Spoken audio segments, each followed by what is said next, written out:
شكرا يا ربي شكرا. بسم اللہ الرحمن الرحیم. 19ویں تراویح کے چند اہم نکات. آج 23ویں پارے ومالیہ کی تلاوت کی گئی. سورہ یاسین قرآن کا دل ہے، یعنی اس میں قرآن کی دعوت کو پرزور طریقے سے پیش کیا گیا ہے. مرنے والوں پر پڑھنے کا حکم دیا گیا ہے تاکہ تمام اسلامی عقائد تازہ ہو جائیں اور آخرت کی منزل کو مرنے والا اپنی آنکھوں سے دیکھ لے. فرمایا جب سور پھونکی جائے گی تو لوگ اپنی اپنی قبروں سے اٹھ کھڑے ہوں گے، گھبرا کر کہیں گے یہ کس نے ہماری خوابگاہ سے ہمیں اٹھایا. ان سے کہا جائے گا یہ وہی چیز ہے جس کا رحمان نے تم سے وعدہ کیا تھا اور رسولوں کی بات سچی تھی. ایک زور کی آواز ہوگی اور سب کے سب ہمارے سامنے حاضر کر دیے جائیں گے. آج کسی پر ذرہ برابر ظلم نہ کیا جائے گا، جیسا تم عمل کرتے تھے ویسا ہی بدلہ دیا جائے گا. جنتی لوگ مزے میں ہوں گے، وہ اور ان کی بیویاں سایوں میں مسندوں پر تکیہ لگائے ہوں گے. ان کے لیے ہر قسم کی لذتیں اور جو کچھ وہ مانگیں گے رب رحیم کی طرف سے ان کو سلام کہا جائے گا. اور مجرموں سے کہا جائے گا تم چھٹ کر الگ ہو جاؤ. آدم کے بیٹوں کیا میں نے تم کو ہدایت نہ کی تھی کہ شیطان کی بندگی نہ کرو، وہ تمہارا کھلا دشمن ہے، اور میری بندگی کرو، یہ سیدھا راستہ ہے. مگر اس کے باوجود اس نے تم میں سے بہتوں کو گمراہ کیا. کیا تم عقل نہیں رکھتے؟ یہ وہ جہنم ہے جس سے تم کو ڈرایا جاتا تھا. اب اس میں چلے جاؤ کہ تم انکار کرتے تھے. آج ہم ان کے منہ پر مہر لگا دیں گے، ان کے ہاتھ بولیں گے، پاؤں گواہی دیں گے یہ دنیا میں جو کچھ کرتے تھے. اللہ کے رسول صلی اللہ علیہ وسلم کو عجیب انداز میں تسلی دی گئی کہ لوگ آپ صلی اللہ علیہ وسلم کی مخالفت میں جو کچھ کہہ رہے ہیں اس کا غم نہ کیجیے. جو لوگ اللہ پر پھپتیاں کسنے سے باز نہیں آتے، اگر وہ آپ صلی اللہ علیہ وسلم کا مذاق اڑائیں تو یہ کوئی تعجب کی بات نہیں ہے. ان کا معاملہ اللہ پر چھوڑ دیجیے. فرمایا کیا انسان نے غور نہیں کیا کہ ہم نے اس کو پانی کی ایک بوند سے پیدا کیا تو وہ ایک کھلا ہوا دشمن بن کر اٹھ کھڑا ہوا، اور اس نے ہم پر ایک پھپتی کی چست کر دی اور اپنی پیدائش کو بھول گیا. کہتا ہے کہ بھلا ہڈیوں کو کون زندہ کر سکتا ہے جب کہ وہ بوسیدہ ہو جائیں گے. کہہ دیجیے ان کو وہی زندہ کرے گا جس نے ان کو پہلی مرتبہ پیدا کیا تھا. وہی ہے جس نے تمہارے لیے سرسبز درخت سے آگ پیدا کر دی اور تم اس سے آگ جلا لیتے ہو. یعنی تم سرسبز درخت سے 2 شاخیں لیتے ہو اور ان کو آپس میں رگڑ کر آگ جلا لیتے ہو. تو خدا کے لیے راکھ اور مٹی کے اندر سے زندگی نمودار کرتے کیا دیر لگتی ہے. اس کا معاملہ تو بس یوں ہے کہ جب وہ کسی بات کا ارادہ کرتا ہے تو کہتا ہے کہ ہو جا، اور وہ ہو جاتی ہے. بس پاک ہے وہ ذات جس کے ہاتھ میں ہر چیز کا اختیار ہے اور اسی کی طرف تم لوٹائے جاؤ گے. سورہ صافات میں کفار مکہ کو بتایا گیا ہے کہ جس نبی کریم صلی اللہ علیہ وسلم کی تم مخالفت کر رہے ہو وہ عن قریب تم پر غالب آ جائے گا اور تم اللہ کے لشکروں کو خود اپنے صحن میں اترتا ہوا دیکھ لو گے. بس اے نبی کریم صلی اللہ علیہ وسلم ذرا کچھ مدت تک انہیں ان کے حال پر چھوڑ دیجیے اور دیکھتے رہیے. عن قریب یہ بھی خوب دیکھ لیں گے. حضرت اسماعیل علیہ السلام کی بے مثال قربانی کا ذکر ہے. جب حضرت ابراہیم علیہ السلام نے دعا کی کہ اے میرے پروردگار مجھے ایک نیک بیٹا عطا فرما، پھر ہم نے ایک صابر بیٹے کی بشارت دی. وہ لڑکا جب بڑا ہوا تو ایک روز ابراہیم علیہ السلام نے کہا بیٹا میں نے خواب دیکھا کہ میں تمہیں ذبح کر رہا ہوں، بیٹا تیرا کیا خیال ہے؟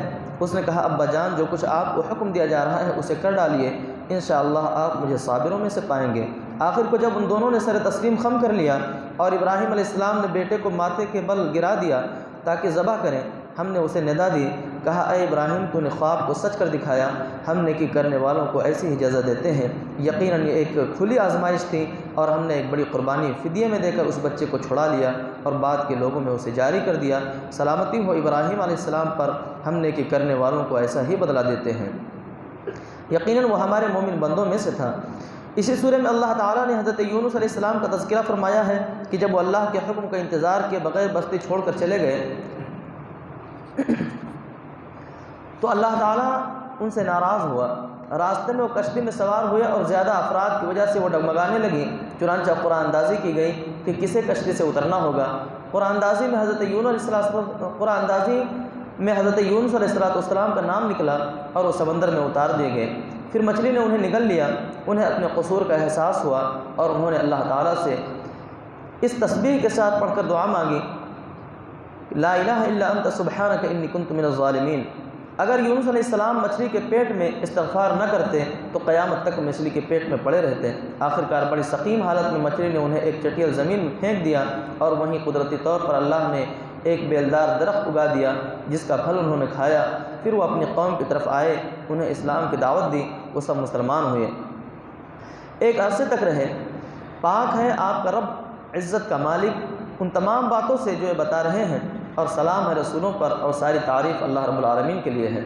سورہ صاد کی ابتدا اس تبصرے سے ہوتی ہے کہ اللہ تعالیٰ نے اس تبصرے سے ہوتی ہے جو اللہ رب العالمین نے قریش مکہ کی ان باتوں پر کیا ہے جو آپ کی رسالت، توحید اور دین کی دعوت کے جواب میں بطور مہم آبادی میں کہتے پھرتے تھے۔ فرمایا انہوں نے تعجب کا اظہار کیا کہ انہی میں سے ایک بشر کیسے ڈرانے والا بن گیا، یہ تو جادوگر ہے، نعوذ باللہ، اس نے تو سارے معبودوں کو ایک بنا ڈالا، یہ تو بڑی عجیب بات ہے۔ یقیناً یہ بات کسی اور غرض سے یعنی اپنی بادشاہت قائم کرنے کے لیے کہی جا رہی ہے، اور اگر خدا کو نبی بھیجنا ہی تھا تو بڑے بڑے مالداروں اور سرداروں میں سے کسی کو بھیجنا تھا۔ اللہ نے جواب دیا کہ یہ ساری باتیں اس لیے کر رہے ہیں کہ انہوں نے ابھی میرے عذاب کا مزہ نہیں چکھا ہے۔ اگر یہ اتنے اہم ہیں کہ ہم ان سے مشورہ کر کے نبی بناتے ہیں تو پھر عرش الہی پر چڑھ کر فیصلہ بدلوا لیں۔ یہ تو ایک چھوٹا سا گروہ ہے جو اس شہر میں ہی شکست کھانے والا ہے۔ ان سے پہلے نوح علیہ السلام کی قوم اور ایکا والے بھی رسولوں کو جھٹلا چکے ہیں۔ جتھے اور گروہ تو وہ تھے، ان کے سامنے کیا حقیقت ہے، مگر میری سزا کا فیصلہ ان پر چپک کر رہا۔ یہ لوگ بس ایک دھماکے کے منتظر ہیں جس کے بعد دوسرا دھماکہ نہیں ہوگا۔ یہ چاہتے ہیں کہ یوم حساب سے پہلے ہی ان کا حساب چکا دیا جائے۔ سورہ صاد کے بعد اس تراویح میں سورہ زمر کے 3 رکوع شامل ہیں۔ یہ سورہ مسلمانوں کے مکہ سے حبشہ ہجرت کرنے سے پہلے نازل ہوئی ہے، کیونکہ اس سورہ میں کہا گیا ہے کہ ارض اللہ واسعہ، یعنی اللہ کی زمین بہت وسیع ہے۔ اگر ایک ملک یا زمین اللہ کی بندگی کرنے والوں پر تنگ کر دی جائے تو دوسری جگہ چلے جاؤ۔ اس میں نبی کریم صلی اللہ علیہ وسلم کی دعوت کا اصل مقصد واضح کیا گیا ہے۔ انسان کو چاہیے کہ خالص اللہ کی بندگی اختیار کرے اور کسی دوسرے کی اطاعت اور عبادت سے اپنی خدا پرستی کو آلودہ نہ کرے، اور دین خالص یعنی بے میل اطاعت صرف اللہ کا حق ہے۔ رہے وہ لوگ جنہوں نے اس کے سوا دوسرے سرپرست بنا رکھے ہیں اور کہتے ہیں کہ ہم ان کی عبادت صرف اس لیے کرتے ہیں کہ وہ اللہ تک ہمیں پہنچانے کا ذریعہ ہیں، اللہ یقیناً ان کے درمیان ان تمام باتوں کا فیصلہ فرما دے گا جن میں وہ اختلاف کر رہے ہیں۔ یعنی اللہ تک پہنچانے کا ذریعہ بننے والوں کے متعلق بھی ان میں اتفاق نہیں ہے۔ کوئی سورج، چاند اور ستاروں کو دیوتا اور ذریعہ بنائے ہوئے ہیں، کوئی کسی کو اور کوئی کسی اور کو۔ اس کا سبب یہ ہے کہ ان میں سے کسی کے پاس علم نہیں ہے کہ جس کی بنا پر ان کے اللہ تک پہنچانے کا ذریعہ ہونے کا یقین ہو سکے، اور نہ کبھی اللہ کے پاس کوئی ناموں کی فہرست آئی ہے کہ سب ان کو حیثیت سے مان لیں۔ بس اندھی عقیدت میں محض اپنے قیاس سے اپنے پچھلوں کی اندھی تقلید کرتے چلے آ رہے ہیں، اس لیے اختلاف ہونا ضروری ہے۔ پھر اللہ تعالیٰ نے انہیں کاذب کفار کہا ہے، اور کہا ہے کہ اللہ کسی ایسے شخص کو ہدایت نہیں دیتا جو جھوٹا اور منکر حق ہو، یعنی ایسے لوگ جھوٹا گڑھا ہوا عقیدہ لوگوں میں پھیلاتے ہیں۔ پھر فرمایا کہ اگر اللہ چاہتا کہ کسی کو اپنا بیٹا بنائے تو اپنی مخلوق ہی میں سے کسی کو یہ مقام دیتا، مگر خالق و مخلوق میں رشتہ ناممکن ہے، چنانچہ پاک ہے وہ اس سے کہ کسی کو بیٹا بنائے، وہ اللہ ہے اکیلا غالب۔ یہ مقام قرآن کے مشکل مقامات میں سے ہے۔ اس کا واضح مطلب یہ ہے کہ اللہ جس کو بھی بیٹا بناتا وہ بہرحال مخلوق ہوتا، اور مخلوق الوہیت میں شریک نہیں ہو سکتی، ہاں صرف برگزیدہ بزرگ ہو سکتی ہے۔ اس لیے اللہ تعالیٰ نے کسی کو بیٹا نہیں بنایا، بناتا تو تمہیں ضرور خبر کرتا۔ اس نے اپنے رسولوں کا برگزیدہ کیا ہے، مگر وہ بھی اس کے بندے اور رسول ہیں، الوہیت میں شریک نہیں ہیں۔ اللہ اور کائنات کے صحیح تعلق کے بارے میں وضاحت کی کہ اس نے آسمانوں اور زمین کو برحق پیدا کیا ہے، وہی دن پر رات اور رات پر دن کو لپیٹتا ہے۔ اس نے سورج اور چاند کو اس طرح مسخر کر رکھا ہے کہ ہر ایک مقررہ وقت تک چلا جا رہا ہے۔ جان رکھو وہ زبردست ہے اور درگزر کرنے والا ہے۔ اس نے تم کو ایک جان سے پیدا کیا، وہ وہی ہے جس نے اس جان سے اس کا جوڑا بنایا، اور اس نے تمہارے لیے مویشیوں سے 8 نر و مادہ پیدا کیے۔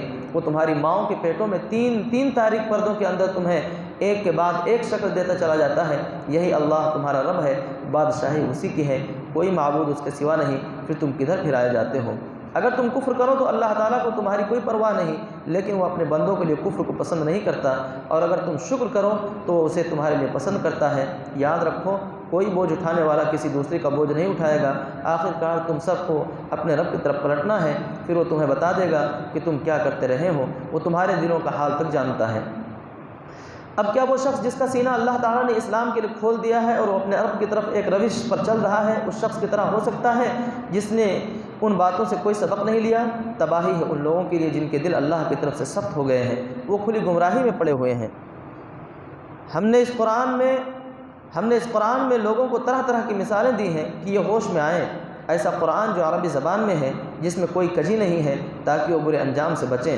اللہ ایک مثال دیتا ہے، ایک شخص تو وہ ہے جس کے مالک بہت سے بدمزاج آقا ہوں اور ہر ایک اس کو اپنی طرف کھینچ رہا ہو کہ وہ اس کی خدمت کریں، اور سب ایک دوسرے کے خلاف حکم جاری کرتے ہوں، اور جس کی خدمت کرنے یا حکم ماننے میں وہ کوتاہی کرے وہی اسے ڈانٹنے پھٹکارنے لگے اور سزا دینے پر تل جائے، جبکہ اس کے برخلاف وہ شخص ہے جس کا صرف ایک ہی آقا ہو اور اسے بس ایک ہی کی خدمت کرنی ہو اور اسی کو راضی کرنا ہو۔